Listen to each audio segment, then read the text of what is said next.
kekuatan hukum mengikat secara bersyarat sepanjang tidak dimaknai, tidak dilakukan perbaikan dalam waktu 2 tahun sejak putusan ini diucapkan. Undang-Undang Nomor 11 Tahun 2020 alias Undang-Undang Cipta Kerja dinyatakan inkonstitusional meski bersyarat. MK memerintahkan pembuat undang-undang memperbaiki Undang-Undang Ciptaker agar sesuai dengan persyaratan pembentukan undang-undang dalam 2 tahun.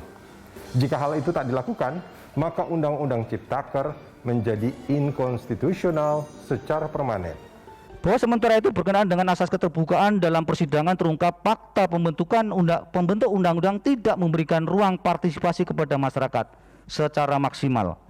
Sekalipun telah dilaksanakan berbagai pertemuan dengan berbagai kelompok masyarakat. Mahkamah Konstitusi alias MK menyatakan pembentukan Undang-Undang Ciptaker tidak didasarkan pada cara dan metode yang pasti, baku, standar, dan sistematis, sehingga dinyatakan tak memenuhi ketentuan berdasarkan konstitusi.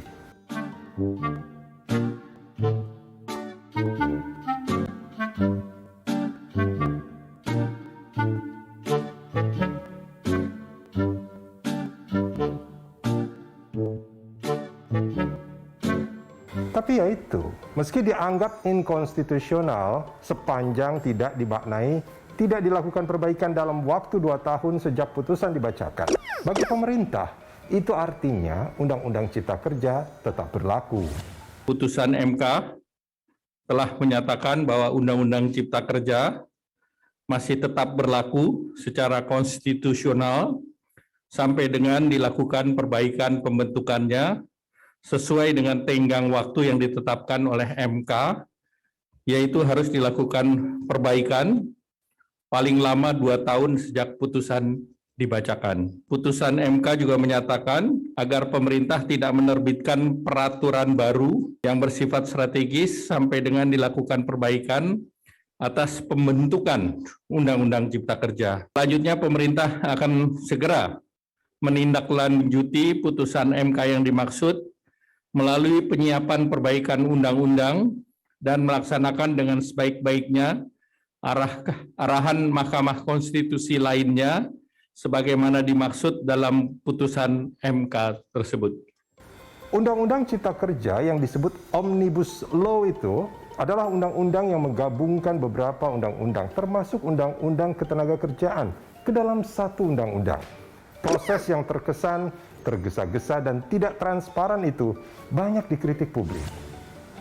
Niat baik harus dibarengi dengan cara dan prosedur yang baik pula.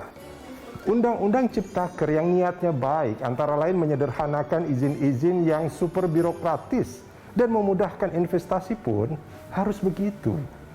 Putusan Mahkamah Konstitusi soal Undang-Undang Cipta Kerja adalah pukulan telak bagi pemerintah dan DPR RI bahwa dalam pembuatan undang-undang, apalagi seperti Omnibus Law yang berdampak sangat luas bagi masyarakat, kepentingan masyarakat haruslah menjadi pertimbangan utama. Pelibatan mereka dalam prosesnya bukan hanya pelibatan prosedural. Kita ingat, dalam proses pembentukan Undang-Undang Cipta Kerja terjadi banyak demonstrasi, penolakan. Di antara aksi di berbagai daerah itu berakhir ricuh. Terlalu banyak korban untuk sebuah undang-undang yang akhirnya dinyatakan inkonstitusional oleh MK karena pembentukannya tak sesuai dengan Undang-Undang Dasar.